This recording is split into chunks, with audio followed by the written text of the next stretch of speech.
Hello. दुनिया ने तजुर्बात हवादिस की शक्ल में जो कुछ दिया है वही लौटा रहा हूं मैं।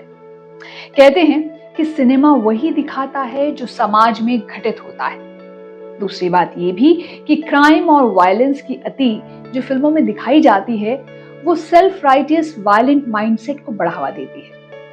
अगर सिनेमा का प्रभाव पड़ता है तो अच्छी बात का असर भी होगा।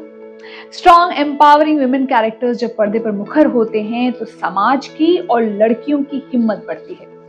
आज बात उन फिल्मों की जो पॉजिटिव और स्ट्रॉन्ग वुमेन कैरेक्टर्स को पोर्ट्रे करती हैं। मदर इंडिया 1957 में आई, मेरे पिताजी की फेवरेट फिल्म।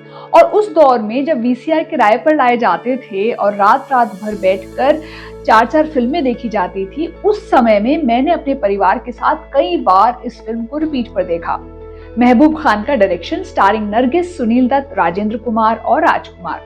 नरगिस के करियर की एक लैंडमार्क फिल्म। जब घर के आदमी कमजोर पड़ते हैं तो कैसे एक साधारण सी गृहिणी अपने कंधों पर जिम्मेदारियों का बोझ लेकर अपने बेटों के लिए ही नहीं समाज के लिए भी मिसाल बनती है।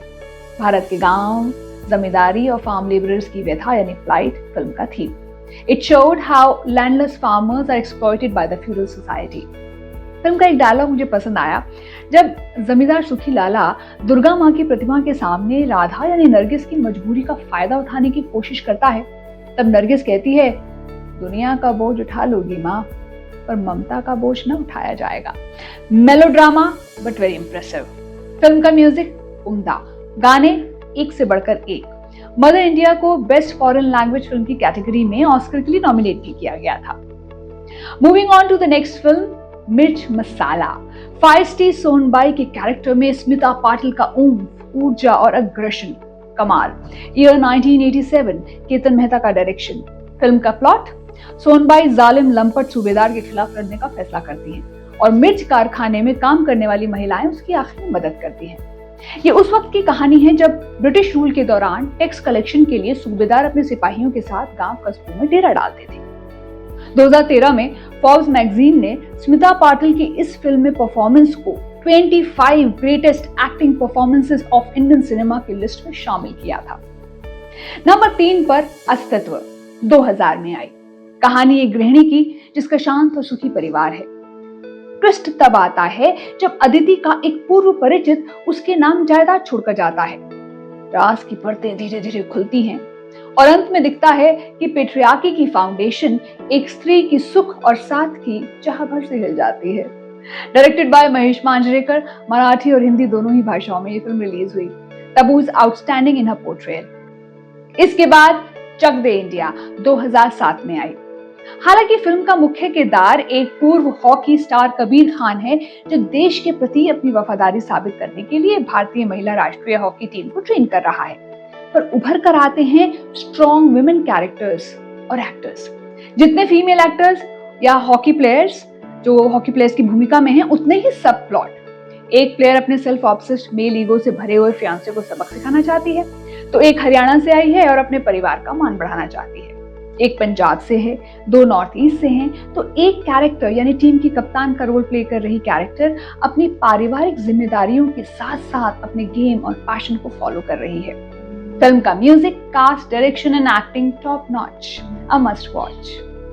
नंबर 5 पर इंग्लिश विंग्लिश, श्रीदेवी की दिल को छू जाने वाली एक्टिंग।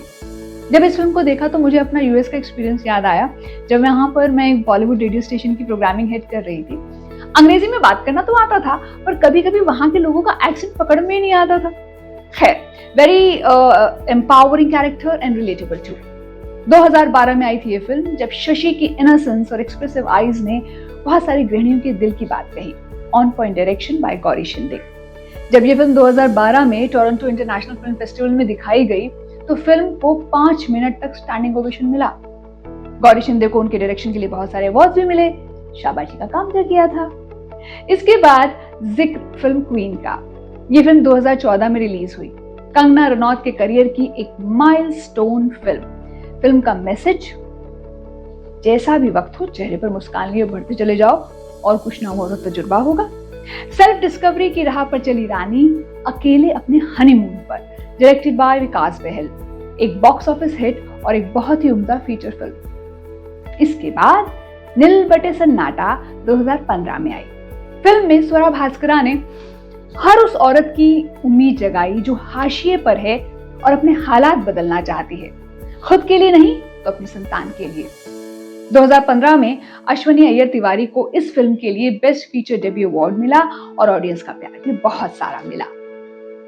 2016 में आई नीरजा, एक biographical thriller directed by Ram Madhvani.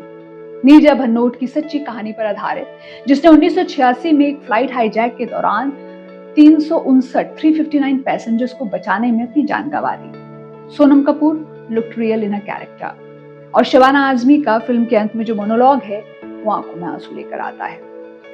आखिर में बात Gunjan Saxena the Kargil girl film की। Janhvi Kapoor in the titular role where Pankaj Tripathi played her father. Cockpit से पायलट को आकाश और बादल कैसे दिखते होंगे ये देखने की बचपन से चाहत थी फ्लाइट लेफ्टिनेंट गुंजन सक्सेना की, जो एक एस्पायरिंग एविएटर से कारगिल वॉर में इंडिया की पहली महिला कॉम्बैट पायलट बनी। डायरेक्टेड बाय शरण शर्मा।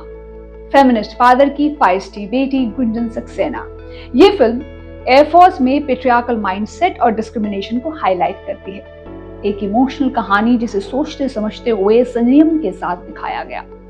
फिल्म में patriotism is not in your face. ये तो थी मेरी पसंद की चंद फिल्में जिनमें स्ट्रॉन्ग महिला किरदार थे जो इंस्पायर करते हैं। कोई किरदार जो आप चाहते हैं कि मेरी इस लिस्ट में शामिल हो तो बताइएगा कमेंट सेक्शन में। मैं मिलूंगी आपसे थोड़ा कैंडिड।